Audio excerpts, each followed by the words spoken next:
Hello everyone, welcome to AG smart classes. भारतीय राज्यव्यवस्था Indian polity series के इस नए वीडियो में आपका स्वागत है। यह वीडियो भारतीय संसद इंडियन पार्लियामेंट हमारी भारतीय राज्यव्यवस्था सीरीज का 19वां भाग है और इस संसद सीरीज का पार्ट 2 है। इसका पहला वीडियो हम पहले ही अपलोड कर चुके हैं। थोड़ा बीच में गैप हो गया, मेरी तबीयत कुछ सही नहीं थी।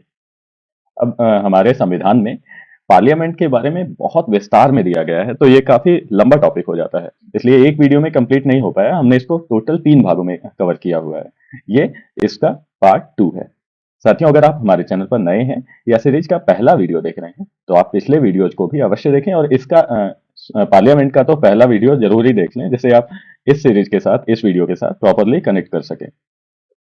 प्लेलिस्ट की लिंक नीचे डिस्क्रिप्शन बॉक्स में है और आप ऊपर आई बटन पर भी क्लिक करके नेविगेट कर सकते हैं।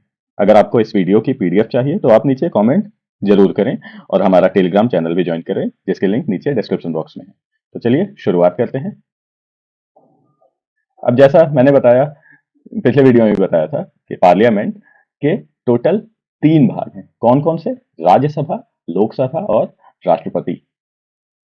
अब हम ये देखते हैं कि हमने पिछले वीडियो में क्या क्या कवर किया था। तो पिछले में हमने संसद का गठन देखा था, दोनों सदनों की संरचना कैसी है, लोकसभा की चुनाव प्रणाली, दोनों सदनों की अवधि मतलब लोकसभा और राज्यसभा, संसद की सदस्यता, संसद के पीठासीन अधिकारी, सदन में नेता। इसके बाद हम इस वाले वीडियो में ये टॉपिक्स कवर करेंगे: संसद के सत्र, संसदीय कार्यवाही के साधन, संसद में विधायी प्रक्रिया, कैसे कैसे कानून बनाए जाते हैं, क्या उनकी प्रक्रिया है। उसके बाद दोनों सदनों की संयुक्त बैठक, इसका क्या प्रावधान है, कहां से यह लिया गया है। संसद में बजट, जो अभी हाल ही में पिछले महीने आया था। इसके बाद संसद की बहुक्रियात्मक भूमिका। तो ये इस वीडियो में इतने टॉपिक्स कवर होंगे। इसके बाद नेक्स्ट पार्ट जो आएगा वो थोड़ा छोटा होगा, उसमें हम ये देखेंगे संसदीय नियंत्रण की अप्रभाविता, राज्यसभा की स्थिति, संसदीय विशेषाधिकार, संसद की संप्रभुता। तो चलिए शुरू करते हैं। जैसा पिछले वीडियो में भी बताया था, संसद ये जो हमारे कॉन्स्टिट्यूशन के भाग 5 में इसका वर्णन है, अनुच्छेद 79 से अनुच्छेद 122 तक। संसद लोकसभा और राज्यसभा से मिलकर बनती है, साथ में राष्ट्रपति भी। तो चलिए संसद के सत्र हम देखते हैं। अब क्योंकि संसद ही विधायिका और कार्यपालिका है, इसलिए संसद में जो हम लोग जिनको चुनते हैं, सांसदों को, उनकी मीटिंग करना अनिवार्य है। और जब उनकी मीटिंग होती है तो ही उसे संसद का सत्र कहा जाता है। अब ये होती कैसे है? संसद का जो सत्र होता है उसे राष्ट्रपति आहूत करता है। आहूत करने का मतलब सभा में उपस्थित होने का आदेश जारी करना। तो संसद के प्रत्येक सदन, लोकसभा और राज्यसभा को राष्ट्रपति समय समय पर समन जारी करता है। लेकिन ये जो संसद के 2 अलग-अलग सत्र हैं, मतलब जैसे एक सत्र इस महीने हुआ और अगला सत्र कब होगा, तो उन दोनों सत्रों के बीच में अधिकतम जो अंतराल है वो 6 महीने से ज्यादा का नहीं होना चाहिए। या दूसरे शब्द में कहें तो संसद को एक वर्ष में कम से कम 2 बार मिलना चाहिए। लेकिन सामान्यतः वर्ष में टोटल 3 सत्र होते हैं। कौन कौन से? पहला तो होता है बजट सत्र, इसका ड्यूरेशन है फरवरी से मई के बीच में। दूसरा होता है मॉनसून सत्र, इसका जो ड्यूरेशन है, टाइम पीरियड है, वो जुलाई से सितंबर के बीच में, जनरली कभी भी हो सकता है। और तीसरा होता है शीतकालीन सत्र, ये नवंबर से दिसंबर के बीच में है। अब संसद का सत्र की ड्यूरेशन क्या है?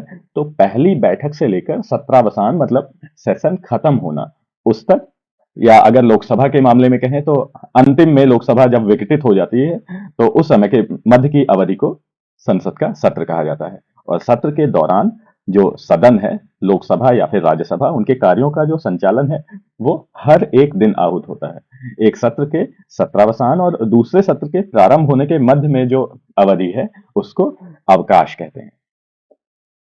तो अब देखते हैं स्थगन क्या है। तो संसद के एक सत्र में बहुत सारी बैठकें होती हैं। वहां पर सांसद मिलते हैं, आपस में चर्चाएं होती हैं, संविधान में संशोधन करना है वो प्रक्रिया होती है, बहुत सारी प्रक्रियाएं हैं। तो प्रत्येक बैठक में 2 सत्र होते हैं। वो सुबह की बैठक होती है 11 बजे से 1 बजे तक, और दोपहर के लंच के बाद 2 बजे से 6 बजे तक। तो संसद की बैठक को मतलब अगर रोकना है, उन्हें स्थगित करना है, तो अनिश्चित काल के लिए स्थगन या सत्रावसान या विघटन, ये केवल लोकसभा का होता है। ये टाइप्स हैं। तो संसद की बैठक को स्थगन, अनिश्चित काल के लिए स्थगन या सत्रावसान या फिर लोकसभा के मामले में अगर देखें तो विघटन के द्वारा समाप्त किया जा सकता है। और ये है क्या, मतलब बैठक चल रही है, बैठक को समाप्त कर देना या कुछ समय के लिए रोक देना, वो अलग अलग टाइप्स हैं, उनमें इनके बारे में विस्तार से देखेंगे। तो इसको, बैठक को रोक देना ही स्थगन है। और स्थगन द्वारा ये जो बैठक है उसको कुछ निश्चित समय, जो कुछ घंटे, दिन या सप्ताह हो सकता है, इसके लिए इसकी बैठक को निलंबित किया जा सकता है। अब हम देखते हैं कि स्थगन के टाइप्स क्या क्या हैं। पहला है अनिश्चित काल के लिए स्थगन। अब अनिश्चित काल के लिए स्थगन नाम से ही स्पष्ट है कि इसका मतलब है सदन को अनिश्चित काल के लिए रोक देना, स्थगित कर देना। तो जब सदन को ये नहीं बताया जाता है कि उसे कितने टाइम के लिए बंद किया गया है या उसे अब किस दिन आहूत किया जाएगा, तो इसे अनिश्चित काल के लिए स्थगन कहते हैं। अब ये क्यों होता है, जैसे आप देख रहे हैं फोटो में, हंगामा जब होने लगता है तो फिर जो लोकसभा का अध्यक्ष है या राज्यसभा का सभापति है वो इसे स्टॉप कर देता है, निलंबित कर देता है सदन को अनिश्चित काल के लिए। तो इसको अनिश्चित काल के लिए स्थगन कहते हैं। अब अनिश्चित काल तक के लिए स्थगन करने की ये जो शक्ति है वो लोकसभा के मामले में लोकसभा के अध्यक्ष की और राज्यसभा के मामले में राज्यसभा के सभापति की होती है। वह स्थगन दिन या समय से पहले भी सदन की बैठक को आहूत कर सकता है या फिर अनिश्चित काल के लिए स्थगन के उपरांत भी किसी भी समय बैठक को स्थगित कर सकता है। अब देखते हैं सत्रावसान। अब सत्रावसान का क्या मतलब है, मतलब सेशन समाप्त हो जाना। तो जो ये सदन का, मतलब लोकसभा के मामले में लोकसभा का अध्यक्ष और राज्यसभा के मामले में सभापति, ये सदन को सत्र के पूरे होने पर उसे अनिश्चित काल के लिए स्थगित कर देता है। और इसके, ये जो करता है उसके कुछ ही दिनों में राष्ट्रपति सदन के सत्रावसान की अधिसूचना जारी कर देता है कि भाई अब सदन सत्रावसान हो गया है। हालांकि राष्ट्रपति जो है वो अगर सेशन चल रहा है उसके दौरान भी वो सत्रावसान कर सकता है। अब सत्रावसान और ये स्थगन जो है, इनमें जो अंतर है इसके बारे में हम एक चार्ट के माध्यम से आपको बताएंगे। लेकिन इसके पहले हम देखते हैं विघटन क्या है। अब विघटन का मतलब होता है कि उसका कार्यकाल ही समाप्त हो जाना। तो कार्यकाल समाप्त होने का की बात किसके लिए की जाती है, केवल लोकसभा के लिए। ये मैंने बताया था कि राज्यसभा तो स्थायी सदन है, तो सिर्फ लोकसभा का ही विघटन होता है। तो हमने देखा सत्रावसान में क्या होता है कि ये जो सेशन चल रहे हैं उनको कुछ दिन के लिए स्टॉप कर दिया जाता है, कुछ दिन, कुछ समय, कुछ हफ्ते, महीने के लिए स्टॉप कर दिया जाता है। लेकिन ये विघटन है, विघटन जो विद्यमान सभा है उसके जीवन काल को समाप्त कर देता है और इसका जो पुनर्गठन है वो नए चुनाव के बाद ही होता है। अब लोकसभा को दो अलग अलग कारणों से विघटित किया जा सकता है। वो क्या क्या है, वो स्वयं विघटित हो जाए, मतलब अगर उसका 5 साल का कार्यकाल पूरा हो गया है या फिर समय एक्सटेंड किया गया हो, क्यों, इमरजेंसी के दौरान, तो फिर लोकसभा को विघटित किया जा सकता है। और दूसरा क्या है, जब राष्ट्रपति सदन को विघटित करने का निर्णय ले। अब राष्ट्रपति विघटित करने का निर्णय कब लेगा, जब प्रधानमंत्री राष्ट्रपति को ये करने का की सिफारिश करेंगे। तो राष्ट्रपति इसके लिए प्राधिकृत है, वो अपनी सामान्य जो उसका टाइम पीरियड है उससे पूर्व भी सदन का विघटन कर सकता है। अब यहाँ पर ध्यान देने वाली बात है कि जब लोकसभा का विघटन हो जाता है तो इसके सारे काम, जैसे विधेयक कोई या कोई प्रस्ताव, नोटिस, याचिका, ये सारी चीजें समाप्त हो जाती हैं और उन्हें जो फिर उसके बाद नई लोकसभा जब गठित होती है तो उन्हें दोबारा लाना जरूरी है। लेकिन जो कुछ लंबित विधेयक हैं, पेंडिंग विधेयक हैं, और जो कुछ पेंडिंग आश्वासन हैं जिनकी जिनकी जांच सरकारी कमेटीज द्वारा की जानी होती है, वो लोकसभा के विघटन पर समाप्त नहीं होते हैं। अब हम देखते हैं समाप्त होने वाले कुछ विधेयक क्या क्या हैं। जैसे विचाराधीन विधेयक जो लोकसभा में है, मतलब ऐसे विधेयक जो अभी लोकसभा में ही जिन पर चर्चाएं चल रही हैं, वो भी जैसे सरकार का कार्यकाल समाप्त हुआ वो समाप्त हो जाते हैं। और लोकसभा से अगर कोई विधेयक पारित हो चुका है, राज्यसभा को ट्रांसफर कर दिया गया है, वो भी अगली सरकार आएगी तो लोकसभा चेंज हो गई तो वो भी समाप्त हो जाएगा। और ऐसा विधेयक जो दोनों सदनों की असहमति के कारण पारित नहीं हुआ है और राष्ट्रपति ने विघटन के पूर्व दोनों सदनों की संयुक्त बैठक अगर बुला ली है, तो वो जो विधेयक है वो समाप्त नहीं होगा। और अगर ऐसा विधेयक है जो राज्यसभा में विचाराधीन है लेकिन लोकसभा में पारित नहीं किया गया है, वो भी समाप्त नहीं होता है। मतलब राज्यसभा ने अगर उस विधेयक को लाया है और उसी में विचाराधीन है तो वो विधेयक भी समाप्त नहीं होगा। क्यों? क्योंकि राज्यसभा तो एक परमानेंट बॉडी है। और एक विधेयक का टाइप है जो समाप्त नहीं होगा, जो दोनों सदनों ने पारित कर दिया है सॉरी, जो दोनों सदनों ने पारित कर दिया है और राष्ट्रपति के पास मतलब उसके सिग्नेचर के लिए पेंडिंग है, वो भी विधेयक समाप्त नहीं होगा। और वहीं पर राष्ट्रपति के पास दोनों सदनों से पारित हो चुका है, लेकिन राष्ट्रपति ने उसे पुनर्विचार के लिए लौटा दिया है, तो वो विधेयक भी समाप्त नहीं होता है लोकसभा के विघटन के बाद। तो अब हम देखते हैं जो स्थगन है और सत्रावसान है उसके बीच में अंतर क्या है। तो स्थगन क्या है, ये सिर्फ एक बैठक को समाप्त करता है, पूरे पूरे सेशन को समाप्त नहीं करता है। वहीं पर सत्रावसान क्या है, ये न केवल बैठक बल्कि सदन के सत्र को भी समाप्त कर देता है। और स्थगन का दूसरा पॉइंट है, ये सदन के पीठासीन अधिकारी द्वारा किया जाता है और सत्रावसान इसको राष्ट्रपति के द्वारा किया जाता है।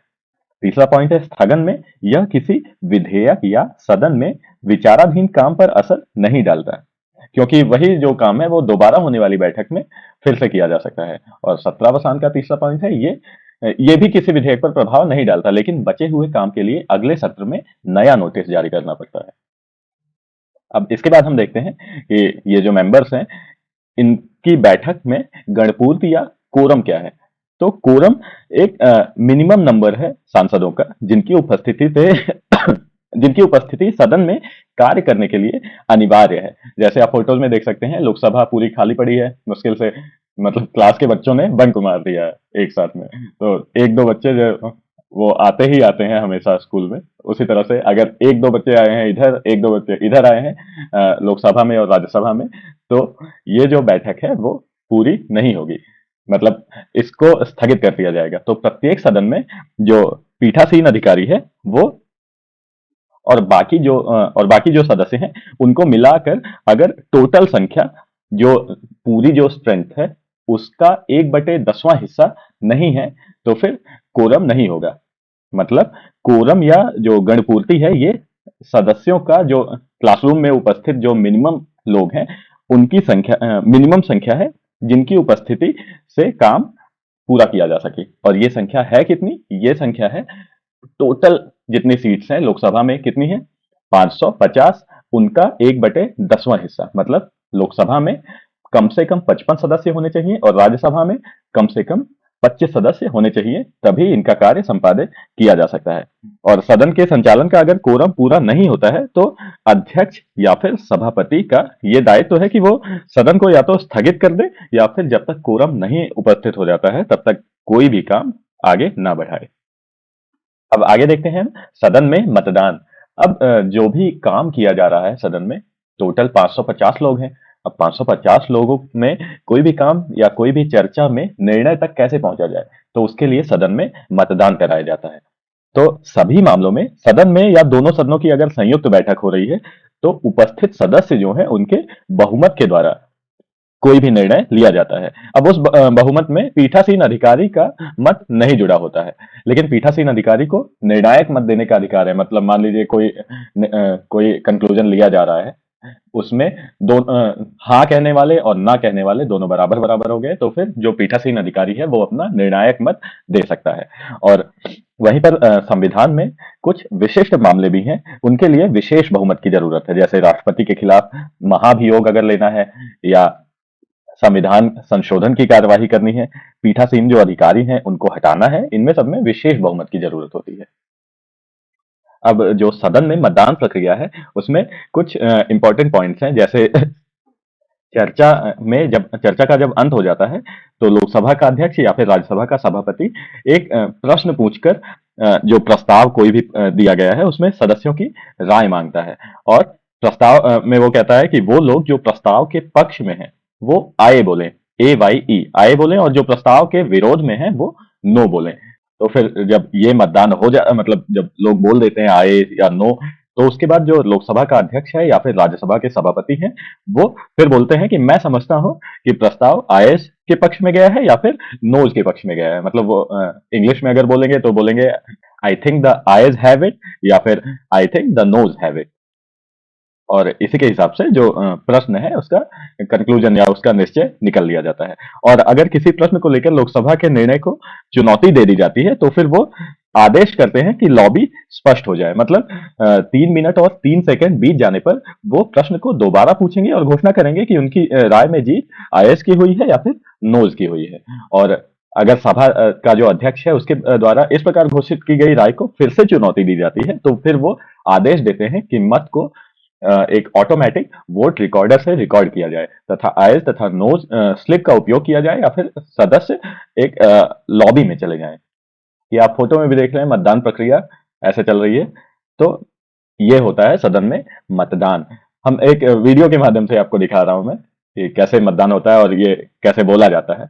देखिए आप। प्रश्न है कि विधेयक खंड 1 विधेयक सूत्र अधिनियम सूत्र विधेयक का पूरा नाम विधेयक का अंग बने। जो सदस्य इसके पक्ष में हाँ गए, जो सदस्य विरोध में ना गए, मेरे विचार में निर्णय हाँ वालों के पक्ष में, हाँ वालों के पक्ष में।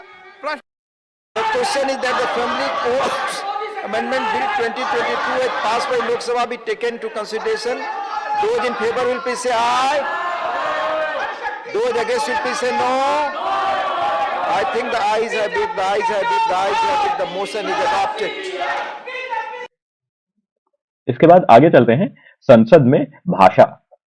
तो हमारे जो हमारा संविधान है उसने हिंदी और अंग्रेजी दोनों ही भाषाओं को सदन की कार्यवाही की भाषा घोषित किया है। हालांकि पीठासीन अधिकारी किसी भी सदस्य को अपनी मातृभाषा में बोलने का अधिकार दे सकता है। दोनों सदनों में समानांतर रूप से अनुवाद की भी व्यवस्था है। लेकिन ये भी व्यवस्था की गई थी कि संविधान लागू होने की तिथि के 15 वर्षों के बाद अंग्रेजी अपने आप ही समाप्त हो जाएगी। ये 1965 में समाप्त हो जाएगी। लेकिन राजभाषा अधिनियम 1963 के कारण हिंदी के साथ अंग्रेजी की निरंतरता बनी रही।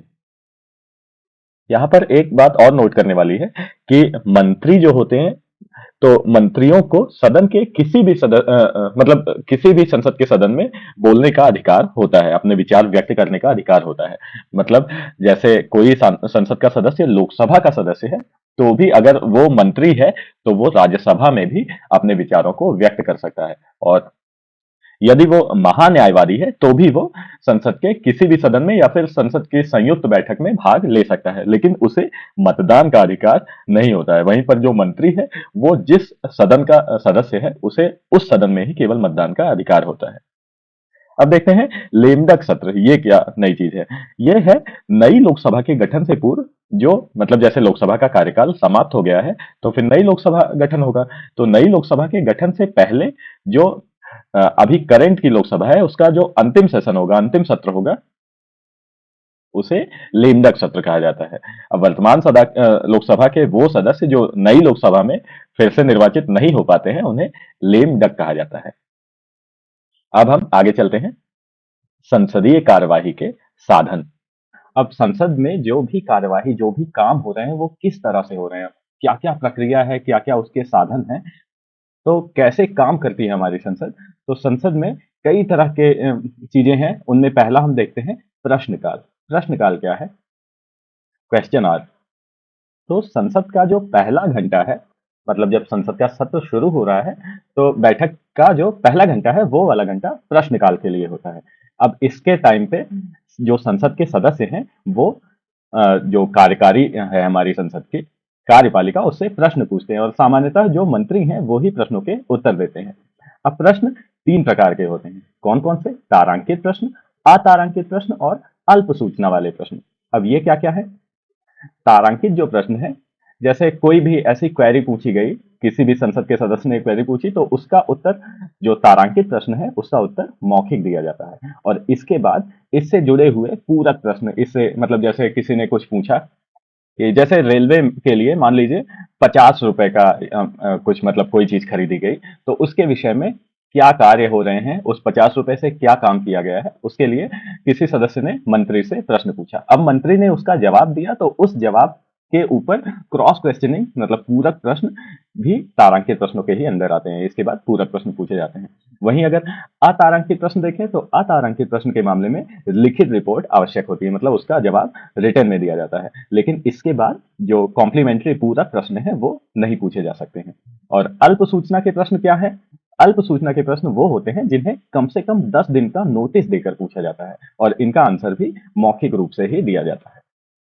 अब ये जो प्रश्न है ये क्वेश्चंस मंत्री से ही नहीं पूछे जा सकते, ये किसी भी सदस्य से क्वेश्चन या प्राइवेट सदस्य है उससे भी ये क्वेश्चन पूछे जा सकते हैं और ये प्रश्न की कार्यवाही सेम वैसे ही होती है जैसे किसी मंत्री से प्रश्न पूछने के लिए होती है। और तारांकित, अतारांकित और जो अल्प सूचना शॉर्ट नोटिस क्वेश्चंस हैं और प्राइवेट सदस्यों से जो क्वेश्चंस हैं उनकी जो लिस्ट है उनको अलग अलग तरह से बांटा जाता है। वो तारांकित वाले हरे रंग के होते हैं, अतारांकित वाले सफेद रंग के होते हैं, अल्प सूचना वाले शॉर्ट नोटिस वाले हल्के गुलाबी रंग के होते हैं और जो प्राइवेट मेंबर से जो क्वेश्चन पूछे जाते हैं वो पीले रंग में होते हैं ताकि ये एक दूसरे से अलग दिखें, बस और कोई मतलब नहीं है इनका। अब चलिए आगे चलते हैं। अगला टॉपिक शून्यकाल। हम कार्यवाही के साधन ही अभी देख रहे हैं। तो शून्यकाल क्या है?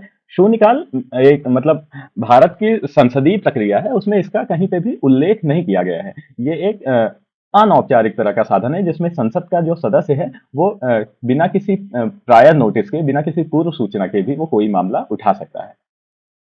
तो शून्यकाल ये क्वेश्चन आवर के प्रश्नकाल के तुरंत बाद शुरू होता है और इसे सदन के जो नियमित कार्य हैं सदन में उसी के साथ साथ इसको किया जाता है। और प्रश्नकाल और ये जो कार्यक्रम तय किए जाते हैं उनके जो बीच का जो टाइम पीरियड है उसी को ही शून्य पीरियड या जीरो आवर कहते हैं।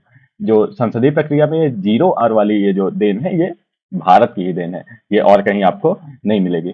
तो और ये 1962 से जारी है ये व्यवस्था। तो अब आगे चलते हैं।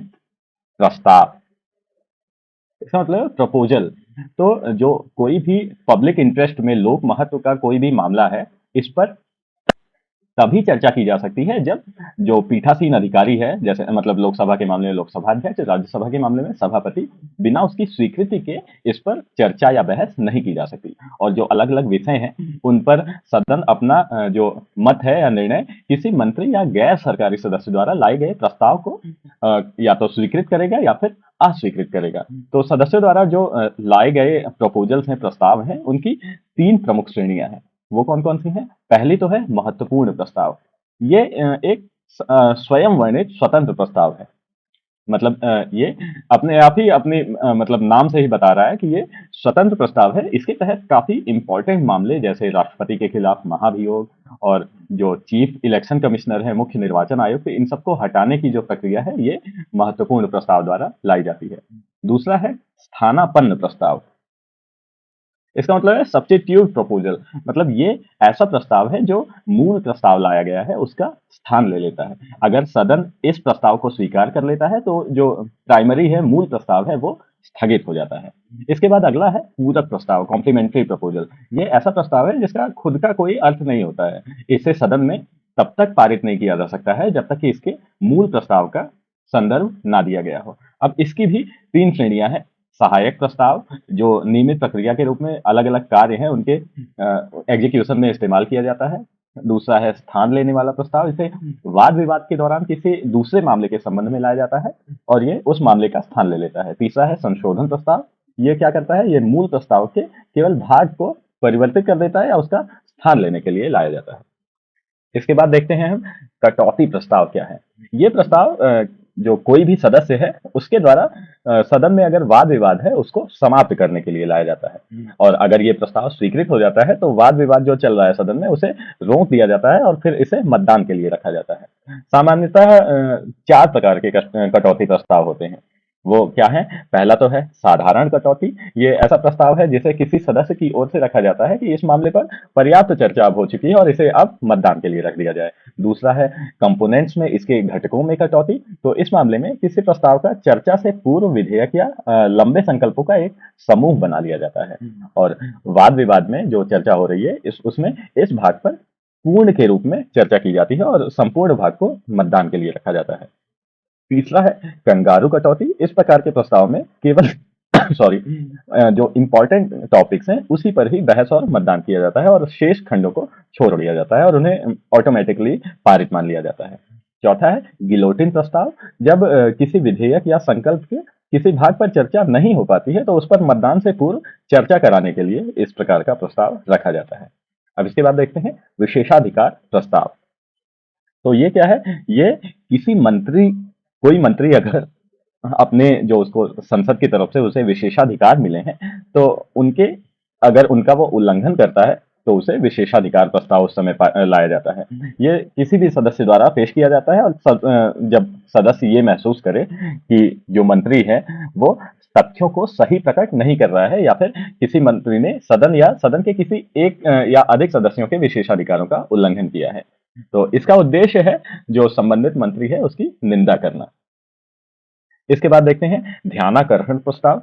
तो इस प्रस्ताव को सदन का कोई भी सदस्य सदन के जो पीठासीन अधिकारी हैं उसकी अग्रिम अनुमति से, मतलब पहले से अनुमति अगर मिली है, बिना अनुमति के तो कोई भी प्रस्ताव नहीं लाया जा सकता है, पेश किया जा सकता है। तो इस प्रस्ताव के द्वारा कोई भी सदस्य किसी मंत्री का ध्यान किसी अविलंबनीय लोक महत्व के मामले पर ध्यान आकर्षण करने के लिए करता है। और ये जो वाला जो मतलब ध्यानाकर्षण प्रस्ताव है ये भी भारतीय नवाचार है, शून्यकाल की ही तरह जो 1954 से अस्तित्व में है। शून्यकाल के विपरीत अगर देखें तो इसका प्रक्रिया के नियमों में उल्लेख किया गया है। अब इसके बाद हम देखते हैं स्थगन प्रस्ताव। तो स्थगन प्रस्ताव क्यों लाया जाता है? अगर संसद में मतलब पहले से कोई चर्चा चल रही है तो लेकिन उसी समय अचानक से कोई इमरजेंसी सिचुएशन आ जाती है या अचानक से कोई पब्लिक इंटरेस्ट की कोई बात है जिस पर चर्चा करना आवश्यक है, तो उस समय जो पुरानी चर्चाएं हो रही हैं उन पर टेम्परेरीली स्टॉप लगाने के लिए ये स्थगन प्रस्ताव लाया जाता है। तो कोई अविलंबनीय लोक महत्व का मामला है तो उसके लिए ये स्थगन प्रस्ताव लाया जाएगा, लेकिन इसके लिए न्यूनतम 50 सदस्यों का समर्थन जरूरी है। ये प्रस्ताव लोकसभा और राज्यसभा दोनों में ही पेश किया जा सकता है और सदन का कोई भी सदस्य इस प्रस्ताव को पेश कर सकता है। लेकिन और इसमें स्थगन प्रस्ताव पर चर्चा जो है वो 2.5 घंटे से कम नहीं की जा सकती है। सदन की कार्यवाही के लिए स्थगन सीमाएं की कुछ सीमाएं भी हैं, जैसे इसके माध्यम से ऐसे मुद्दों को ही उठाया जा सकता है जो निश्चित तथ्यात्मक और बहुत ज्यादा जरूरी और लोक महत्व के हैं। इनमें एक से अधिक मुद्दों को शामिल नहीं किया जाता है। इसके माध्यम से वर्तमान घटनाओं के किसी महत्वपूर्ण विषय को ही उठाया जा सकता है, ना कि कोई सिंपल साधारण महत्व के विषय है। और इसके माध्यम से विशेषाधिकार के प्रश्न को नहीं उठाया जा सकता, उसके लिए अलग से विशेषाधिकार प्रस्ताव दिया गया है। इसके माध्यम से किसी ऐसे विषय पर भी चर्चा नहीं की जा सकती है जिस विषय पर पहले से चर्चा हो चुकी है, और इसे किसी पृथक अलग से प्रस्ताव के माध्यम से उठाए गए जो विषय है उनको फिर से उठाने की अनुमति नहीं दी गई। इसके बाद देखते हैं अविश्वास प्रस्ताव। तो संविधान के अनुच्छेद 75 में कहा गया है कि मंत्रिपरिषद लोकसभा के प्रति सामूहिक रूप से उत्तरदायी होगी। इसका मतलब क्या है? इसका मतलब है कि मंत्रिपरिषद तभी तक है जब तक कि उसे सदन में बहुमत मिला है, या दूसरे शब्दों में कहें तो लोकसभा मंत्रिमंडल को अविश्वास प्रस्ताव पारित कर देती है अगर, तो उसे मंत्रिपरिषद को हटा सकती है। इसमें प्रस्ताव, अगर ये प्रस्ताव पेश करना है तो उसमें उसके समर्थन में भी न्यूनतम 50 सदस्यों की सहमति अनिवार्य है। ये फोटो आप देख रहे हैं जब नरेंद्र मोदी सरकार के खिलाफ कांग्रेस ने अविश्वास प्रस्ताव पेश किया था, जिसमें आंखों की बातें करने वाला डायलॉग काफी फेमस है, मोदी जी ने बोला था बाद में। फिर उसके बाद देखते हैं निंदा प्रस्ताव। तो ये निंदा प्रस्ताव ये कुछ हद तक अविश्वास प्रस्ताव से ही मिलता जुलता है, लेकिन अविश्वास प्रस्ताव से ये काफी हद तक अलग भी है। जैसे अविश्वास प्रस्ताव को मतलब लोकसभा में स्वीकार करने के लिए कारण बताना जरूरी नहीं है, और निंदा प्रस्ताव को लोकसभा में पेश करने के लिए इसे कारण बताना अनिवार्य किया गया है। और निंदा प्रस्ताव किसी एक मंत्री या मंत्रियों के समूह या पूरे ही मंत्रिपरिषद के विरुद्ध लाया जा सकता है, जबकि अविश्वास प्रस्ताव जो है ये पूरे के पूरे मंत्रिपरिषद के ही विरुद्ध लाया जा सकता है। निंदा प्रस्ताव ये मंत्रिपरिषद की कुछ नीतियों या कार्यों के खिलाफ लाया जाता है, नाम से ही स्पष्ट है, निंदा करनी है। और अविश्वास प्रस्ताव क्या है? ये मंत्रिपरिषद में लोकसभा के विश्वास के निर्धारण करने के लिए लाया जाता है। यदि निंदा प्रस्ताव अगर लोकसभा में पारित हो जाता है तो भी मंत्रिपरिषद को त्यागपत्र देना अनिवार्य नहीं होता है, लेकिन अगर अविश्वास प्रस्ताव पारित हो जाता है लोकसभा में तो मंत्रिपरिषद, जाहिर सी बात है कि मंत्रिपरिषद मतलब विश्वास में नहीं है लोकसभा के, तो उसे त्यागपत्र देना पड़ेगा। फिर इसके बाद हम देखते हैं धन्यवाद प्रस्ताव। अब प्रत्येक जो आम चुनाव होता है, जनरल इलेक्शंस, उसके पहले सत्र और जो वित्तीय वर्ष है उसके पहले सत्र में राष्ट्रपति जो है वो सदन को संबोधित करता है, और अपने संबोधन में राष्ट्रपति पहले के वर्षों और आगे आने वर्षों में सरकार की नीतियों योजनाओं का एक खाका खींचता है। तो और ये जो राष्ट्रपति का ये संबोधन है ये ब्रिटेन के राजा के भाषण से लिया गया है। दोनों सदनों में इस पर चर्चा होती है और इसी को ही धन्यवाद प्रस्ताव कहा जाता है। ये आप फोटो देख रहे हैं, मोदी जी धन्यवाद प्रस्ताव पर चर्चा करते हुए। तो दोनों ही सदनों पर इस पर चर्चा होती है और इसी को धन्यवाद प्रस्ताव कहा जाता है। बहस के बाद प्रस्ताव को मत विभाजन के लिए रखा जाता है। ये वाला जो प्रस्ताव है धन्यवाद प्रस्ताव, इसका सदन में पारित होना आवश्यक है, नहीं तो इसका ये मतलब होगा कि सरकार पराजित हो गई है, सरकार बहुमत में है ही नहीं। और राष्ट्रपति का ये जो पहला भाषण है, प्रारंभिक भाषण, ये सदस्यों को चर्चा और वाद विवाद के मुद्दे उठाने, कमियों और त्रुटियों के लिए सरकार और प्रशासन की आलोचना करने का अवसर उपलब्ध कराता है।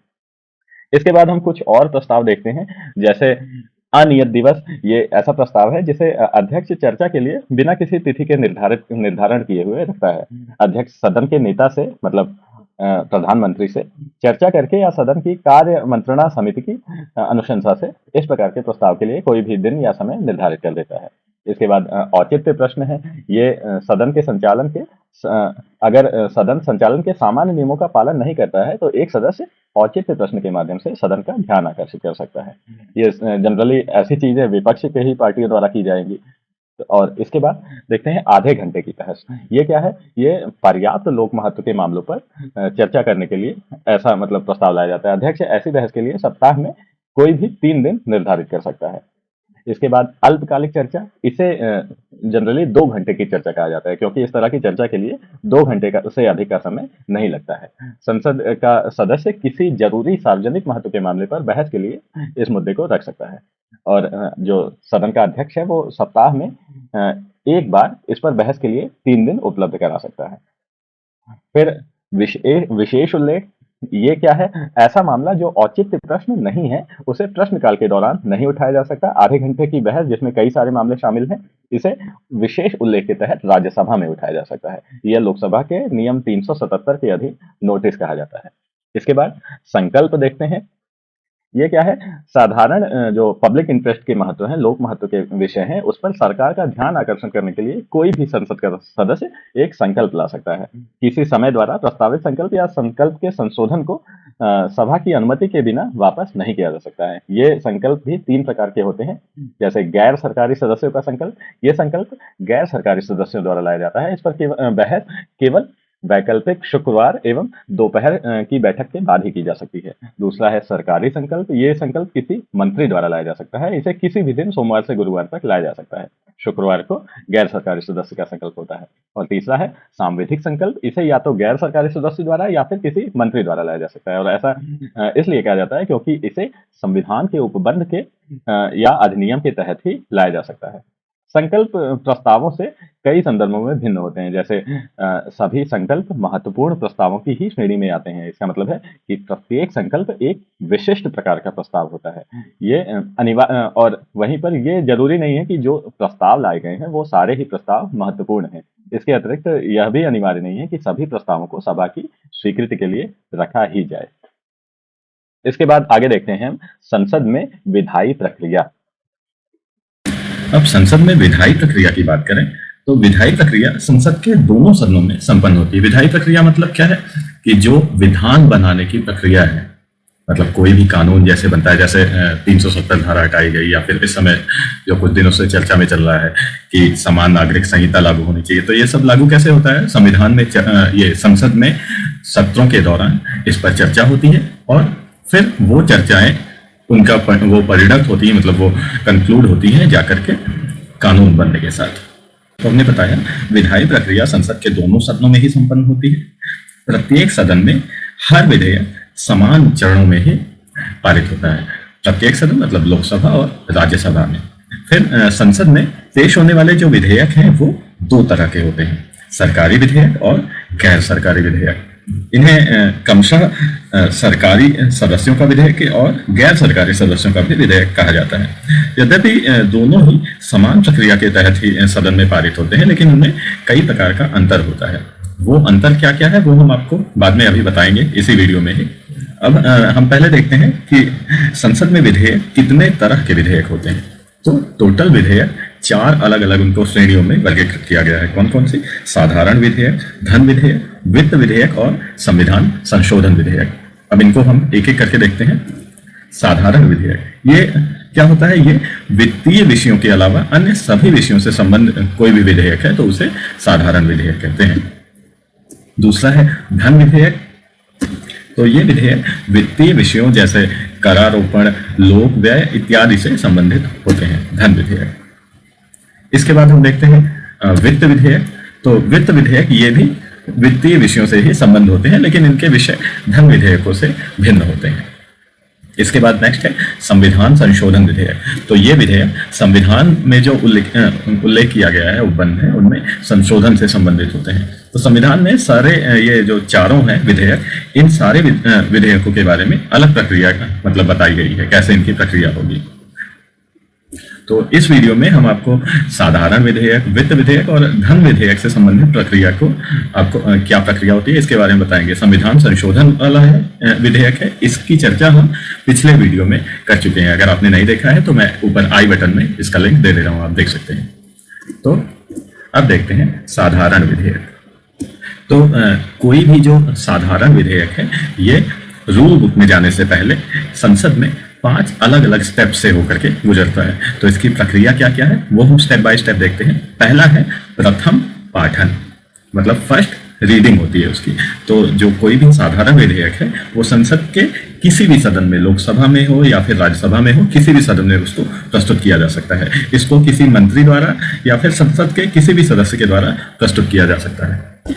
तो जब भी कोई किसी विधेयक को कोई सदस्य प्रस्तुत करता है संसद में, तो इस चरण में तो वो सबसे पहले उसका शीर्षक और उसका विधेयक का उद्देश्य बताता है। बाद में उसके बाद इसे भारत सरकार के राजपत्र में प्रकाशित किया जाता है। तो जब विधेयक का जो ये प्रस्तुतिकरण है और उसका राजपत्र में प्रकाशित होना है, इसी को ही प्रथम पाठन कहा जाता है। इसके बाद आता है दूसरा चरण, सेकेंड स्टेज। तो इस चरण में विधेयक को मतलब न केवल उसकी सामान्य पाठन बल्कि उसकी विस्तृत समीक्षा की जाती है। तो इस स्टेज में विधेयक को अंतिम रूप दिया जाता है और विधेयक जो प्रस्तुत किया गया है सेकेंड स्टेज में, सेकेंड स्टेज ही सबसे महत्वपूर्ण चरण है। इस सेकेंड स्टेज के 3 उप चरण भी होते हैं। वो कौन कौन से हैं? पहला तो है साधारण बहस की अवस्था। तो इसमें विधेयक की मतलब प्रिंटेड कॉपी सारे सदस्यों में बांट दी जाती है और विधेयक के जो उसके सिद्धांत हैं और उसके उपबंध हैं उन पर चर्चा की जाती है, लेकिन विधेयक पर विस्तार से विचार विमर्श नहीं किया जाता है इस स्टेज में।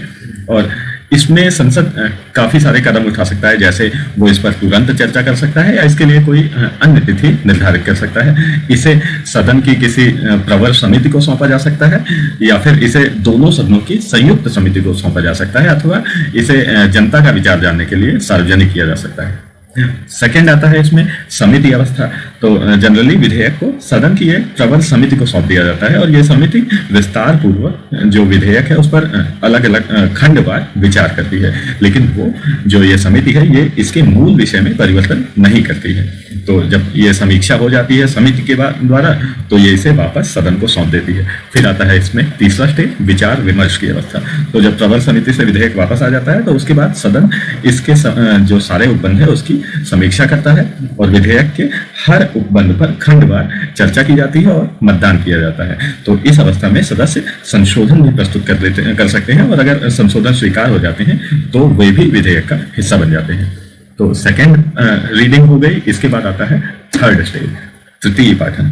तो इस स्टेज में विधेयक को केवल स्वीकार करने या फिर अस्वीकार करने के संबंध में चर्चा की जाती है, लेकिन विधेयक में कोई संशोधन नहीं किया जा सकता क्योंकि वो चीज पहले ही कर चुके हैं। और सदन अगर इसे बहुमत से पारित कर देता है तो विधेयक पारित हो जाता है और इसके बाद सदन के पीठासीन अधिकारी द्वारा विधेयक पर विचार और स्वीकृति करने के लिए उसे दूसरे सदन में भेजा जाता है। तो यहाँ पे अगर दूसरा सदन भी इसे पारित कर देगा तो फिर कोई भी ये जो विधेयक है वो पारित समझा जाएगा। तो अब आता है दूसरे सदन में विधेयक। तो दूसरे सदन में जब मतलब पहले सदन से विधेयक कोई पारित हो गया तो वो दूसरे सदन में आएगा और दूसरे सदन में फिर से यही तीनों व्यवस्थाएं, पहला पाठन, प्रथम पाठन, द्वितीय पाठन और तृतीय पाठन की ये प्रक्रियाएं शुरू होंगी। अब इस संबंध में भी जो ये दूसरा सदन है इसके पास विधेयक के संबंध में 4 विकल्प होते हैं। पहला तो है कि ये जो विधेयक आया है सेम टू सेम उसी रूप में पारित करके पहले सदन से जहां से विधेयक आ रहा है उसको वापस दे दे, मतलब बिना संशोधन के। दूसरा विकल्प क्या है कि ये विधेयक को में कोई संशोधन करे उसके बाद पारित करके फिर से पहले सदन के पास विचार के लिए भेज दे। या फिर तीसरा है कि ये विधेयक को अस्वीकार कर दे। चौथा विकल्प क्या है कि ये विधेयक पर किसी भी प्रकार की कार्यवाही ना करे, मतलब उसे ठंडे बस्ते में डाल दे। तो इसमें क्या क्या प्रावधान है? अगर दूसरा जो सदन है वो बिना किसी संशोधन के या संशोधन के साथ उसको पारित कर देता है, तो प्रथम सदन उस संशोधन को या तो स्वीकार कर सकता है या फिर अस्वीकार कर सकता है। अगर उसने स्वीकार कर लिया तो फिर विधेयक दोनों सदनों से पारित मान लिया जाएगा और उसके बाद वो राष्ट्रपति के पास सिग्नेचर के लिए चला जाएगा। अगर वो संशोधनों को स्वीकार नहीं करता है तो फिर से लंबी प्रक्रिया, फिर से वो दूसरे सदन को भेजेगा, तो ये काफी लंबी प्रक्रिया हो जाती है। और यहाँ पर ध्यान देने वाली बात है, अगर दूसरा सदन विधेयक को अस्वीकार कर दे या फिर संशोधन के साथ जब उसने पहले सदन को भेजा है और पहला सदन उस संशोधन को अस्वीकार कर देता है, तो फिर इसी के बाद राष्ट्रपति संयुक्त दोनों सदनों की संयुक्त बैठक बुला सकता है और यदि उपस्थित और मत देने वाले सदस्यों का बहुमत इस संयुक्त बैठक में विधेयक को पारित कर देता है, तब फिर यह विधेयक दोनों सदनों द्वारा पारित समझा जाता है। तो अब ये प्रक्रिया जब होगी तो फिर आती है, अगला स्टेज आता है राष्ट्रपति की स्वीकृति। तो जब संसद के दोनों सदन किसी विधेयक को पारित कर देते हैं तो विधेयक को राष्ट्रपति की स्वीकृति के लिए भेजा जाता है। अब राष्ट्रपति के पास भी 3 विकल्प होते हैं। वो पहला तो विकल्प है वो विधेयक को स्वीकृति दे दे, दूसरा विकल्प है वो स्वीकृत के लिए विधेयक को रोक ले अपने पास, या तीसरा क्या है वो पुनर्विचार करने के लिए विधेयक को सदन को वापस कर दे। तो अगर राष्ट्रपति विधेयक को स्वीकृत दे देता है तब तो यह बिल से अधिनियम बन जाता है, मतलब विधेयक से एक्ट बन जाएगा ये। लेकिन अगर राष्ट्रपति इसे अस्वीकार कर देता है तो ये निरस्त या फिर समाप्त हो जाता है। और राष्ट्रपति अगर विधेयक को पुनर्विचार के लिए सदन को वापस भेजता है और सदन संशोधन करके या फिर संशोधन के बिना ही दोबारा उसे राष्ट्रपति के पास भेजता है तो राष्ट्रपति को सहमति देना उस पर बाध्यकारी हो जाता है। तो इस प्रकार राष्ट्रपति वास्तव में एक वीटो का ही प्रयोग कर सकता है केवल, कि वो उसके पास काफी सारे वो वीटो पावर होती है राष्ट्रपति के पास। ये मैंने राष्ट्रपति वाले वीडियो में बताया था आपको। तो अब आगे चलते हैं, सरकारी विधेयक और गैर सरकारी विधेयक में अब अंतर बताते हैं आपको। तो सरकारी विधेयक क्या है? इसे संसद में किसी मंत्री के द्वारा पेश किया जाता है, और गैर सरकारी विधेयक इसे संसद में मंत्री के अलावा किसी भी सदस्य द्वारा पेश किया जा सकता है। वहीं सरकारी विधेयक को ये सरकार की नीतियों को प्रदर्शित करता है और गैर सरकारी विधेयक ये सार्वजनिक मामले पर विपक्षी दल के मंतव्य को प्रदर्शित करता है। तीसरा पॉइंट है इसमें सरकारी विधेयक में कि संसद द्वारा इसके पारित होने की पूरी उम्मीद होती है और गैर सरकारी विधेयक में ये पारित होने की इसकी उम्मीद कम ही होती है। सरकारी विधेयक अगर सदन द्वारा अस्वीकृत किया जाए तो सरकार को इस्तीफा देना पड़ता है, और गैर सरकारी विधेयक अगर अस्वीकृत हो जाए तो सरकार पर कोई भी प्रभाव नहीं पड़ता है। वहीं सरकारी विधेयक संसद में पेश करने के लिए 7 दिनों का नोटिस देना पड़ता है, और गैर सरकारी विधेयक को सदन में पेश करने के लिए 1 महीने का नोटिस देना होता है। सरकारी विधेयक से संबंधित विभाग द्वारा विधि विभाग के परामर्श से तैयार किया जाता है, और गैर सरकारी विधेयक संबंधित सदस्य की ही जिम्मेदारी होती है। अब आगे चलते हैं, धन विधेयक के बारे में बात करते हैं। तो धन विधेयक क्या है? हमारे संविधान के अनुच्छेद 110 में धन विधेयक की परिभाषा दी गई है। तो इसके अनुसार कोई भी विधेयक धन विधेयक तभी माना जाएगा जब उसमें कुछ उपबंध होंगे। वो क्या क्या उपबंध है?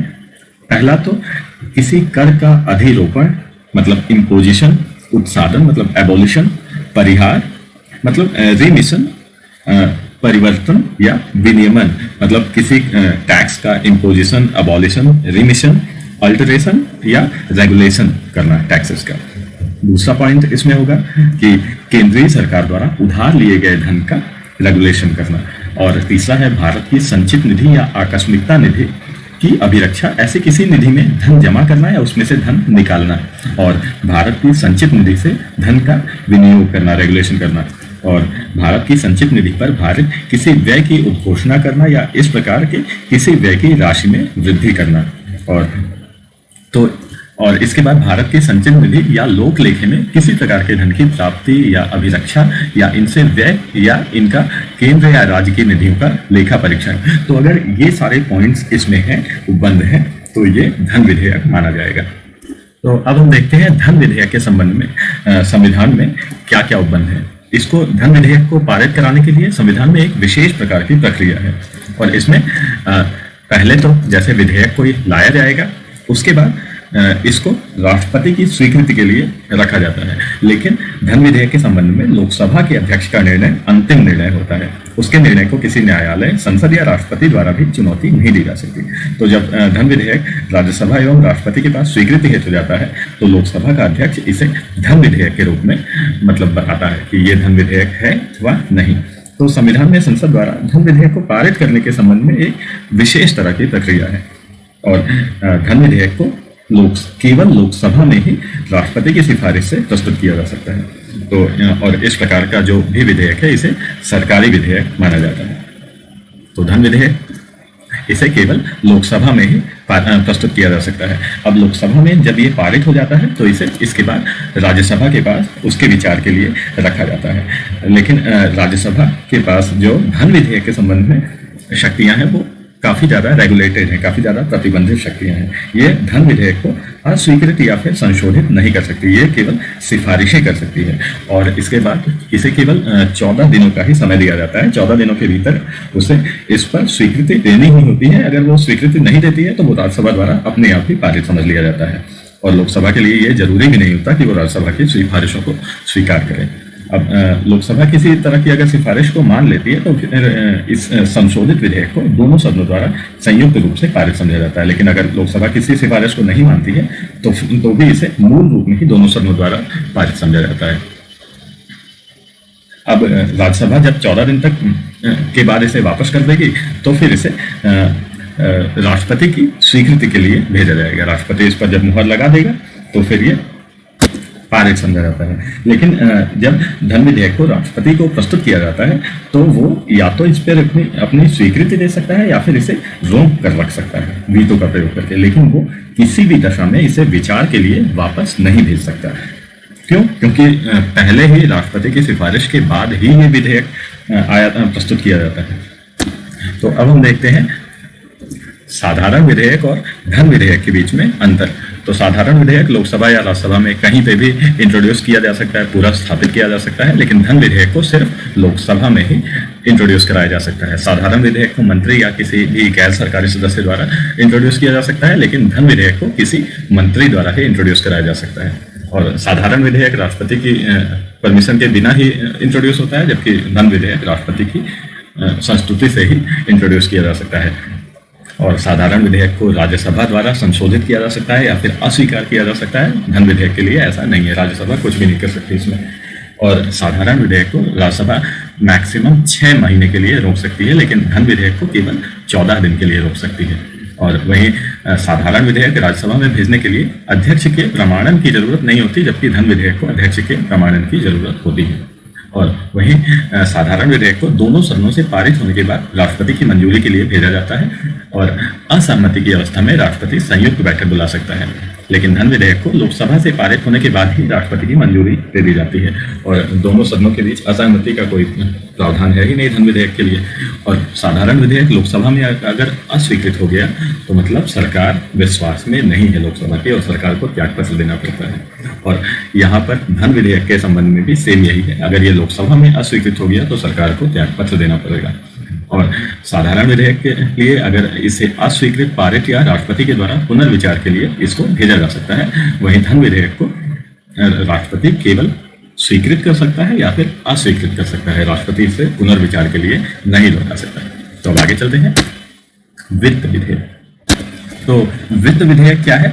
साधारणतः रूप में हम अगर देखें तो वित्त विधेयक उस विधेयक को कहा जाता है जो वित्तीय मामले जैसे राजस्व या रेवेन्यू या व्यय से संबंधित होता है। इसमें आगामी वित्तीय वर्ष में आने वाले फाइनेंशियल ईयर में किसी नए प्रकार के टैक्स लगाने या टैक्सेशन में अमेंडमेंट आदि से संबंधित विषय शामिल होते हैं। वित्त विधेयक को 3 प्रकार से वर्गीकृत किया जा सकता है। पहला तो है धन विधेयक जो संविधान के अनुच्छेद 110 में है। दूसरा है वित्त विधेयक टाइप 1, इसका उल्लेख संविधान के अनुच्छेद 117(1) में किया गया है। और तीसरा है वित्त विधेयक टाइप 2, इसका उल्लेख अनुच्छेद 117 भाग 3 में किया गया है। तो इस प्रकार के वर्गीकरण के अनुसार जो सभी धन विधेयक हैं वो भी वित्त विधेयकों की ही श्रेणी में आते हैं। लेकिन सारे धन विधेयक सॉरी, जो सारे धन विधेयक हैं वो वित्त विधेयक तो होते हैं, लेकिन सारे वित्त विधेयक धन विधेयक नहीं होते हैं। इसका क्या मतलब है? केवल वही वित्त विधेयक धन विधेयक होंगे जिनका उल्लेख संविधान के अनुच्छेद 110 में किया गया है, जिसको मैंने पिछली स्लाइड में बताया था कि धन विधेयक कौन कौन से होते हैं। ठीक है, अब हम अगर देखें वित्त विधेयक टाइप 1 क्या है, ये उतना ज़्यादा इंपॉर्टेंट है नहीं एग्जाम की दृष्टि से। तो वित्त विधेयक 1 है एक वित्त विधेयक, ये 1 ऐसा है जिसमें अनुच्छेद 110 की में जो उल्लेख की गई है बातें वो सभी होते हैं। इसके अलावा कुछ अन्य तरह की भी आय के मामले, जैसे एक विधेयक जिसमें लोन से संबंधित, क्रेडिट से संबंधित खंड हो, लेकिन वो विशिष्ट ऋण से संबद्ध हो, वित्त विधेयक 1 के रूप में ये आता है। और वहीं वित्त विधेयक 2 ऐसा है जो भारत की संचित निधि पर भारित व्यय संबंधी उपबंध करता है। तो अब आगे चलते हैं, दोनों सदनों की संयुक्त बैठक। तो जैसा मैंने बताया था, संयुक्त बैठक क्यों बुलाई जाती है? अगर कोई विधेयक आया, उसमें कोई बीच में गतिरोध आ रहा है, गतिरोध की स्थिति में संविधान द्वारा संयुक्त बैठक की व्यवस्था की गई है। ये एक असाधारण प्रकार की व्यवस्था है। तो ये कुछ इनकी परिस्थितियां हैं, उसी परिस्थिति में संयुक्त बैठक बुलाई जा सकती है। वो क्या क्या परिस्थितियां हैं? 3 तरह की परिस्थितियां हैं। पहले तो है यदि विधेयक को दूसरे सदन द्वारा अस्वीकृत कर दिया जाए तो संयुक्त बैठक बुलाई जा सकती है। दूसरा है अगर सदन विधेयक में किए गए संशोधनों को मानने से असहमत हो। और तीसरा क्या है? दूसरे सदन द्वारा विधेयक को पास किए हुए 6 महीने से ज्यादा समय हो जाए। तो इस स्थितियों में दोनों सदनों की संयुक्त बैठक बुलाई जा सकती है। तो इन तरह की परिस्थितियों में विधेयक का निपटान करने और उस पर चर्चा और मत देने के लिए राष्ट्रपति दोनों सदनों की संयुक्त बैठक बुला लेता है। और ये यहाँ पर ध्यान देने वाली बात है कि संयुक्त बैठक साधारण विधेयक और वित्त विधेयक के मामले में ही आहूत की जा सकती है। ये धन विधेयक या संविधान संशोधन विधेयक के बारे में इस तरह की संयुक्त बैठक नहीं बुलाई जा सकती है। और धन विधेयक के मामले में जो सारी शक्तियां हैं वो केवल लोकसभा को हैं, लेकिन और संविधान संशोधन विधेयक के विषय में विधेयक को दोनों सदनों से अलग अलग पारित होना आवश्यक है। अब संयुक्त अधिवेशन जो होता है तो उसकी अध्यक्षता कौन करता है? उसकी अध्यक्षता करता है लोकसभा का अध्यक्ष। और इसमें भी कोरम किया जाता है, गण पूर्ति। तो संयुक्त बैठक में जो कोरम है वो भी दोनों सदनों की टोटल संख्या का 1/10 भाग होगा। मतलब कितना होगा? 55 लोकसभा और 25 राज्यसभा, मतलब 80 टोटल मेंबर कम से कम होने ही चाहिए, तभी ये संयुक्त बैठक बुलाई जा सकती है। तो अब हम इसके बाद देखते हैं अगला टॉपिक, संसद में बजट। तो संविधान में कहीं पे भी बजट शब्द का उल्लेख नहीं किया गया है। संविधान ने बजट को वार्षिक वित्तीय विवरण कहा है। दूसरे शब्द में कहें तो दूसरे शब्दों में कहें तो बजट शब्द का संविधान में कहीं पर भी उल्लेख नहीं किया गया है। तो वार्षिक वित्तीय विवरण इसी शब्द का प्रचलित नाम है बजट, और इसका उल्लेख संविधान के अनुच्छेद 112 में किया गया है। तो और बजट में भारत सरकार की अनुमानित प्राप्तियों और खर्च का विवरण होता है, जो 1 अप्रैल से प्रारंभ होकर 31 मार्च तक होता है। इसे फाइनेंशियल ईयर कहा जाता है। अब बजट में काफी चीजें शामिल हैं, जैसे राजस्व एवं पूंजी की अनुमानित प्राप्तियां। दूसरा, राजस्व बढ़ाने के उपाय एवं साधन। तीसरा है खर्च का अनुमान और वास्तविक प्राप्तियां एवं खर्च का विवरण। ये सारी बातें बजट में होती हैं। इसके बाद आने वाले साल के लिए आर्थिक एवं वित्तीय नीति, कर व्यवस्था, खर्च की योजना और नई परियोजनाएं, ये बजट में ये सारी चीजें उल्लिखित होती हैं। तो पहले भारत सरकार में 2 बजट होते थे, रेलवे बजट और आम बजट। तो रेलवे मंत्रालय का आय व्यय शामिल किया जाता था रेलवे बजट में, और आम बजट में भारत सरकार के जितने भी मंत्रालय हैं रेलवे वाले को छोड़कर उन सभी के आय और व्यय का विवरण किया जाता था। तो रेलवे बजट को आम बजट से एक वर्ष समिति की सिफारिश पर 1921 में अलग किया गया था। लेकिन अगस्त 2016 में केंद्र सरकार ने रेलवे बजट को भी केंद्रीय बजट में समाहित करने का निश्चय किया, और इसके बाद से रेलवे बजट भी नॉर्मल बजट की तरह ही, मतलब साधारण बजट के साथ में ही पेश किया जाने लगा। तो अब हम देखते हैं कि वार्षिक वित्तीय विवरण या बजट के लिए संवैधानिक उपबंध क्या क्या है। तो संविधान में बजट के क्रियान्वयन को लेकर कई तरह की व्यवस्थाएं हैं। जैसे पहला तो राष्ट्रपति इसे हर फाइनेंशियल ईयर में संसद के दोनों सदनों में पेश करवाता है, और बिना राष्ट्रपति की सिफारिश के कोई भी अनुदान की मांग नहीं की जाएगी। और ये इसके बाद है कि संविधान में संसद के दोनों सदनों की बजट के संबंध में अलग अलग भूमिका है और इसके क्या प्रावधान है, धन विधेयक को या वित्त विधेयक को राज्यसभा में इंट्रोड्यूस नहीं कराया जा सकता, इसे केवल लोकसभा में ही इंट्रोड्यूस कराया जा सकता है। दूसरा है, राज्यसभा को अनुदान मांग पर मतदान की शक्तियां प्राप्त नहीं है, ये केवल लोकसभा को ही प्राप्त है, ये विशेष सुविधा। और राज्यसभा को केवल 14 दिनों में धन विधेयक लोकसभा को वापस लौटा देना पड़ता है। लोकसभा इस संबंध में राज्यसभा की सिफारिशों को स्वीकार कर सकती है या फिर अस्वीकार कर सकती है। अब देखते हैं हम बजट पारित होने की प्रक्रिया क्या है। तो संसद में बजट 6 अलग अलग स्टेप्स से होकर के, स्टेजेस से होकर के गुजरता है। पहला स्टेज है इसमें से बजट का प्रस्तुतिकरण। तो आम बजट को प्रस्तुत करते समय कौन प्रस्तुत करता है? वित्त मंत्री। तो वित्त मंत्री जब आम बजट को प्रस्तुत करता है तो उस समय जो वो भाषण देता है उसे बजट का भाषण कहा जाता है।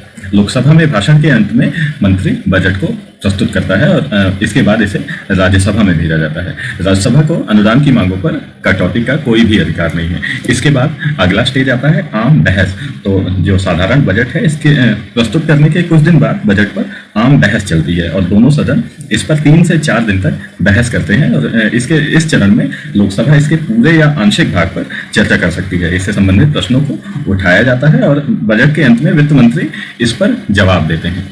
इसके बाद तीसरा स्टेप है विभागीय समितियों द्वारा जांच। तो बजट पर आम बहस पूरी होने के बाद सदन 3 या 4 हफ्तों के लिए स्थगित हो जाता है और इस अंतराल पर जो संसद की स्थायी समितियां हैं वो अनुदान की मांग और आदि पर विस्तार से जांच पड़ताल करती हैं और एक रिपोर्ट तैयार करती हैं। तो इन रिपोर्टों को दोनों सदनों के पास विचार के लिए भेजा जाता है। इसके बाद नेक्स्ट स्टेप आता है अनुदान की मांगों पर मतदान का। तो विभागीय जो स्थायी समितियां हैं इनके विषय में लोकसभा में अनुदान की मांग के लिए मतदान किया जाता है। तो जो मांगे हैं वो हर मंत्रालय के लिए अलग अलग रूप में प्रस्तुत की जाती हैं और पूर्ण मतदान के बाद एक मांग जो है वो अनुदान बन जाती है। तो पहले क्या था, आम बजट और रेलवे बजट जब अलग अलग था तो आम बजट में 109 मांग थी जिसमें 103 आम नागरिक प्रशासन के लिए और 6 सेना के खर्च के लिए, जबकि रेल बजट में 32 मांगे होती थी। तो प्रत्येक मांग में लोकसभा में अलग से मतदान किया जाता है और इस दौरान संसद के सदस्य इस पर बहस करते हैं और संसद के जो सदस्य हैं वो अनुदान मांगों में कटौती के लिए प्रस्ताव भी ला सकते हैं। इस प्रकार के प्रस्ताव को कटौती प्रस्ताव कहा जाता है, जिनके 3 प्रकार होते हैं। वो कौन कौन से प्रकार हैं? नीति कटौती प्रस्ताव, ये मांग की नीति के प्रति असहमति को व्यक्त करता है। इसमें कहा जाता है कि मांग की राशि 1 रुपए कर दी जाए। तो सदस्य कोई वैकल्पिक नीति भी पेश कर सकते हैं। इसके बाद आता है आर्थिक कटौती प्रस्ताव। इसमें इस बात का उल्लेख होता है कि प्रस्तावित व्यय से अर्थव्यवस्था पर प्रभाव पड़ सकता है। इसमें कहा जाता है कि मांग की राशि को एक निश्चित सीमा तक कम कर दिया जाए या फिर मांग में एकमुश्त कटौती कर दी जाए। इसके बाद आता है सांकेतिक कटौती प्रस्ताव। ये भारत सरकार के किसी दायित्व से संबंधित होता है और इसमें कहा जाता है कि मांग में 100 रुपए की कमी की जाए। तो अनुदान मांगों पर मतदान के लिए टोटल 26 दिन निर्धारित किए गए हैं। अंतिम दिन अध्यक्ष सभी जो शेष मांगे हैं उन्हें मतदान के लिए पेश करता है तथा उनका निपटान करता है। फिर चाहे सदस्यों द्वारा इस पर चर्चा की गई हो या फिर ना की गई हो, इसे ही गिलोटिन के नाम से जाना जाता है, इस जो मैंने बताया था। फिर अगला स्टेज आता है विनियोग विधेयक का पारित होना। तो संविधान में यह व्यवस्था की गई है कि भारत की संचित निधि कंसोलिडेटेड फंड ऑफ इंडिया से मतलब विधि के अनुसार ही, लॉ के अनुसार ही विनियोग के अतिरिक्त धन की निकासी नहीं की जा सकती। इस तरह से भारत की जो संचित निधि है इसे विनियोग के लिए एक विनियोग विधेयक पेश किया जाता है ताकि धन को अलग अलग आवश्यकताओं को पूरा करने के लिए निकाला जा सके। अब ये क्या क्या है? लोकसभा में मतदान द्वारा किए गए अनुदान और दूसरा भारत की संचित निधि पर भारित व्यय। तो विनियोग विधेयक के पारित होने से पहले लोकसभा सरकार मतलब भारत की संचित निधि से कोई भी धन निकाल नहीं सकती और इसके पारित होने में भी काफी ज्यादा समय लगता है और ये काफी लंबा भी खिंच जाता है। लेकिन सरकार को 31 मार्च के बाद ही काफी सारे काम करने हैं और उसे धन की आवश्यकता भी होती है। तो इस स्थिति से निपटने के लिए संविधान ने लोकसभा को एक अलग से शक्ति दी है कि वो कुछ इंपॉर्टेंट खर्चों के लिए अलग तरह के प्रयासों के माध्यम से धन निकाल सकती है। इसे ही लेखा अनुदान के नाम से जाना जाता है और इसे बजट पर आम बहस के जस्ट बाद ही पारित किया जा सकता है। इसमें जनरली कुल 1 से 6 भाग के बराबर को 2 माह के व्यय के लिए स्वीकृति दे दी जाती है। इसके बाद फिर अगला स्टेज आता है, अंतिम स्टेज, 6वां, वित्त विधेयक का पारित होना। तो वित्त विधेयक भारत सरकार के उस वर्ष के जो वित्तीय प्रस्ताव हैं उनको प्रभावी करने के लिए इंट्रोड्यूस किया जाता है और इस पर धन विधेयक की सभी शर्तें लागू होती हैं। वित्त विधेयक में विनियोग विधेयक के विपरीत संशोधन प्रस्तावित किए जा सकते हैं। अब आगे चलते हैं हम। इसके बाद अन्य अनुदान। तो हमारे बजट में एक फाइनेंशियल ईयर के ड्यूरेशन में आय और व्यय का सामान्य अनुमान होता है, लेकिन इसके अतिरिक्त संसद असाधारण या विशेष परिस्थितियों के लिए अन्य अनुदान भी दे सकती है। फिर अनुपूरक अनुदान क्या है? इसे संसद के द्वारा तब स्वीकृत किया जाता है जब किसी विशेष सेवा हेतु विनियोग अधिनियम द्वारा जो राशि प्राधिकृत की गई है उस वर्ष के लिए चालू वित्तीय वर्ष में अपर्याप्त पाई जाए। फिर अतिरिक्त अनुदान है, ये तब प्रदान की जाती है जब उस वर्ष में बजट में किसी नई सेवा के संबंध में व्यय न बताया गया हो और चालू जो वित्तीय वर्ष है उसके दौरान अतिरिक्त व्यय की आवश्यकता आए। फिर अधिक अनुदान, इस तरह की मांग तब रखी जाती है जब उस वर्ष के बजट में उस सेवा के लिए जो निर्धारित रकम दी गई है उससे ज्यादा पैसा व्यय कर दिया जाता है। फिर प्रत्ययानुदान, ये क्या है? जब किसी सेवा या किसी कार्य के लिए आकस्मिक रूप से धन की अत्यधिक एवं तुरंत सहायता की आवश्यकता होती है, तो इस तरह के अनुदान की मांग की जाती है। फिर अपवाद अनुदान, ये क्या है? इसे विशेष प्रयोजन के लिए मंजूर किया जाता है और ये वर्तमान वित्तीय वर्ष या सेवा से संबंधित नहीं होता है। फिर आता है सांकेतिक अनुदान। ये अनुदान तब रखा जाता है जब पहले से प्रस्तावित किसी सेवा के अतिरिक्त सेवा के लिए धन की आवश्यकता होती है। इसके लिए लोकसभा में प्रस्ताव रखा जाता है और उस पर मतदान होता है, फिर धन की व्यवस्था की जाती है। फिर आगे चलते हैं, निधियां। अब भारत का संविधान केंद्र सरकार के लिए 3 प्रकार की निधियों की व्यवस्था करता है। निधियां मतलब मनी, पैसा। तो पहला है भारत की संचित निधि, इसका वर्णन अनुच्छेद 266 में किया गया है। दूसरा है भारत का लोक लेखा, इसका भी वर्णन अनुच्छेद 266 में किया गया है। और तीसरा है भारत की आकस्मिकता निधि, ये इसका वर्णन अनुच्छेद 267 में किया गया है। तो भारत की संचित निधि क्या है? ये एक ऐसी निधि है जिसमें सभी जो इनकमिंग सोर्सेज हैं उससे सभी प्राप्तियां उधार ली जाती हैं और फिर पेमेंट्स को उसमें जमा किया जाता है। और भारत का लोक लेखा क्या है? जिसमें अन्य सभी सार्वजनिक धन, जैसे जो भारत की संचित निधि से ऋण के अलावा वाले धन है, भारत सरकार या उसके लिए भारत के लोक लेखा में से ऋण लिया जाता है। इसमें भविष्य निधि जमा, न्यायिक जमा, बचत, बैंक जमा, विभागीय जमा आदि शामिल हैं। और भारत की आकस्मिकता निधि क्या है? ये संविधान ने संसद को भारत की आकस्मिकता निधि के गठन की अनुमति दी है। इसमें समय समय पर विधि द्वारा निर्धारित निधियां प्राप्त की जाती हैं। इसको भारत की आकस्मिकता निधि अधिनियम 1950 के द्वारा शुरू किया गया। इस निधि को राष्ट्रपति की ओर से वित्त सचिव द्वारा रखा जाता है और यह निधि राष्ट्रपति के ही अधिकार में रहती है और वह किसी अप्रत्याशित व्यय के लिए इससे अग्रिम भुगतान दे सकता है, जिसे बाद में संसद द्वारा प्राधिकृत करवाया जाता है। तो अब आगे चलते हैं, देखते हैं नेक्स्ट टॉपिक और इस वीडियो का अंतिम टॉपिक, संसद की बहुक्रियात्मक भूमिका।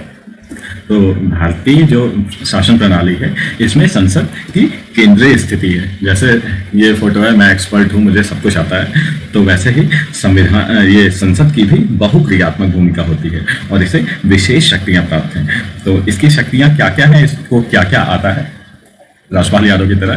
तो इसकी शक्तियां हैं विधायी शक्तियां और कार्य, कार्यकारी शक्तियां और कार्य, वित्तीय शक्तियां और कार्य, सांविधिक शक्तियां और कार्य, न्यायिक शक्तियां और कार्य, निर्वाचक शक्तियां एवं कार्य और अन्य शक्तियां एवं कार्य। अब इसके बारे में एक एक करके देखते हैं।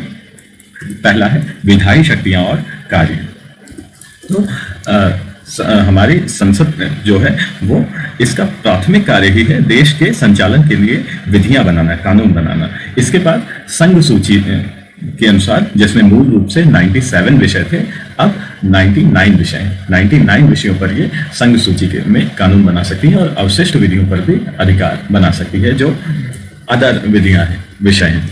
इसके बाद राज्यों के मध्य अगर विवाद हो रहा है तो उस स्थिति में भी ये समवर्ती सूची के विषयों पर भी, जिसमें पहले जब संविधान बना था तो मूल रूप से 47 विषय थे, लेकिन वर्तमान में 52 विषय हैं, इस पर भी ये कानून बना सकती है। इसके बाद ये राज्य सूची के विषयों पर भी कानून बना सकती है, जिसमें मूल रूप से 66 विषय थे, लेकिन वर्तमान में 61 विषय हैं। इस पर भी कुछ असामान्य परिस्थितियों में भी ये विधियों का निर्माण कर सकती है, इसे अधिकार है। अब राज्य सूची के विषय पर ये 5 असामान्य परिस्थितियों में वो कानून बना सकती है। क्या क्या? जब राज्यसभा इसके लिए एक संकल्प पास करते, या फिर जब राष्ट्रीय आपातकाल लागू हो, या फिर जब 2 या अधिक राज्य संसद से संयुक्त ऐसा अनुरोध करें कि भाई आप राज्य के विषय पर भी कानून बना दें, या और जब अंतर्राष्ट्रीय समझौते संधि के तहत ऐसा करना जरूरी हो। और लास्ट है, जब राज्य में राष्ट्रपति शासन लागू हो तो फिर संसद राज्य सूची के विषय पर भी कानून बना सकती है। इसके बाद अगला देखते हैं कार्यकारी शक्तियां और कार्य। तो संसद का पहला कार्य है ऐसे समूह का चयन करना जो सरकार बनाए। तो भारत के संविधान ने सरकार के संसदीय स्वरूप की स्थापना की है, जिसमें जो कार्यकारी है वो अपनी नीतियों और कार्यों के लिए संसद के प्रति उत्तरदायी होती है। तो इस तरह संसद कार्यकारिणी पर प्रश्नकाल, शून्यकाल, आधे घंटे की चर्चा, अल्पावधि चर्चा और अलग अलग तरह के प्रस्तावों के द्वारा उस पर नियंत्रण रखती है। तो अपनी समितियों जैसे सरकारी आश्वासन संबंधी समिति, अधीनस्थ विधान संबंधी समिति आदि के माध्यम से कार्यपालिका के कार्यों का परीक्षण भी करती रहती है। तो इसलिए कहा गया है कि संसद का पहला कार्य ऐसे समूह का चयन करना है जो सरकार बनाए, उसे सत्ता में बने रहने के लिए तब तक सहायता प्रदान करना जब तक कि इसका विश्वास हो, और अगर विश्वास ना हो तो उसे हटाकर और अगले सामान्य चुनाव में इसे लोगों के ऊपर छोड़ देना। इसके बाद ये जैसे मैंने बताया, कार्यकारिणी अपनी नीतियों और कार्यों के लिए संसद के प्रति उत्तरदायी है। संसद कार्यकारिणी पर प्रश्नकाल, शून्यकाल इत्यादि के माध्यम से नियंत्रण रखती है। फिर अपनी समितियों के माध्यम से भी इस पर अधीक्षण करती है कार्य पर। इसके बाद देखते हैं वित्तीय शक्तियां और कार्य। तो संसद की सहमति के बिना कार्यपालिका ना ही किसी धन की उगाही कर सकती है, और ना ही कोई नया कर लगा सकती है, और ना ही किसी प्रकार का व्यय कर सकती है। तो इसलिए बजट को स्वीकृति के लिए संसद के समक्ष रखा जाता है, और संसद जब उस पर स्वीकृति देती है तभी बजट पास होता है, और तभी कार्यकारिणी धन की उगाही कर सकती है। अब संसद विभिन्न वित्तीय समितियों के माध्यम से सरकार के खर्चों की जांच भी करता है और उस पर नियंत्रण रखता है। और इन समितियों में अलग अलग समितियां शामिल हैं: लोक लेखा समिति, प्राक्कलन समिति और सार्वजनिक उपक्रमों संबंधी समिति। ये अवैध, अनियमित, अमान्य और अनुचित प्रयोगों एवं सार्वजनिक खर्चों के दुरुपयोग के मामले को सामने लाती है। अब कार्यपालिका के वित्तीय मामलों पर संसद का नियंत्रण 2 अलग अलग तरीकों से संभव हो पाता है। पहला तो है बजटीय नियंत्रण, जो बजट के प्रभावी होने से पहले ही अनुदान मांगों के रूप में होता है, और दूसरा है उत्तर बजटीय नियंत्रण, मतलब बजट के बाद जो अनुदान मांगों की स्वीकृति दिए जाने के पश्चात 3 वित्तीय समितियों के माध्यम से स्थापित किया जाता है।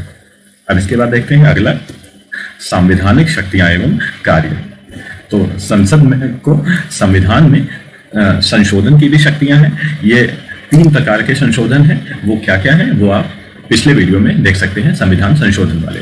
अब इसके बाद अगला हम देखते हैं न्यायिक शक्तियां एवं कार्य। तो संसद की न्यायिक शक्तियां और कार्यों में क्या क्या बातें शामिल हैं ये हम देखते हैं। संविधान के उल्लंघन पे संसद राष्ट्रपति को भी पद से हटा सकती है। ये उपराष्ट्रपति को भी उसके पद से हटा सकती है। ये उच्चतम न्यायालय, सुप्रीम कोर्ट के मुख्य न्यायाधीश सहित और उच्च न्यायालय के न्यायाधीशों, मुख्य चुनाव आयुक्त और कंट्रोलर एंड ऑडिटर जनरल, नियंत्रक एवं महालेखा परीक्षक को हटाने के लिए राष्ट्रपति से सिफारिश कर सकती है। और ये अपने सदस्यों या बाहरी लोगों को इसकी अवमानना या विशेषाधिकारों के उल्लंघन के लिए भी दंडित कर सकती है। इसके बाद अगला देखते हैं निर्वाचक शक्तियां एवं कार्य। तो संसद राष्ट्रपति के निर्वाचन में राज्य विधानसभाओं के साथ ही भाग लेती है, और राष्ट्रपति एवं उपराष्ट्रपति के निर्वाचन के संबंधित नियम भी बना सकती है या फिर उनमें संशोधन कर सकती है। ये संसद के दोनों सदनों एवं राज्य विधायिका के जो सदस्य हैं उनके निर्वाचन से संबंधित नियम बना सकती है या फिर उनमें संशोधन भी कर सकती है। तो इस प्रकार निर्वाचक शक्तियों के रूप में संसद ने राष्ट्रपति एवं उपराष्ट्रपति के निर्वाचन के अधिनियम 1952, लोक प्रतिनिधित्व अधिनियम 1950 और लोक प्रतिनिधित्व अधिनियम 1951 आदि बनाए। अब इसके बाद हम देखते हैं संसद की अन्य शक्तियां एवं कार्य। तो अन्य शक्तियों में क्या क्या शामिल है? ये देश में विचार विमर्श की सर्वोच्च इकाई है। ये राष्ट्रीय एवं अंतर्राष्ट्रीय महत्व के मुद्दों पर बहस करती है। ये तीनों तरह के इमरजेंसी, राष्ट्रीय, राज्य और वित्त की सिफारिश कर सकती है। ये संबंधित राज्य विधानसभा की स्वीकृति से विधान परिषद की समाप्ति या उसका गठन कर सकती है। ये राज्यों के क्षेत्र, सीमा एवं नाम में परिवर्तन कर सकती है और ये उच्चतम एवं उच्च न्यायालय के गठन एवं न्याय क्षेत्र को नियंत्रित करती है और 2 या अधिक राज्यों के बीच समान न्यायालय की स्थापना भी कर सकती है। So that's all for now. आशा करता हूँ वीडियो आपको अच्छा लगा होगा। अगर वीडियो अच्छा लगा हो तो वीडियो को लाइक करें, चैनल को सब्सक्राइब करें और शेयर करें। धन्यवाद।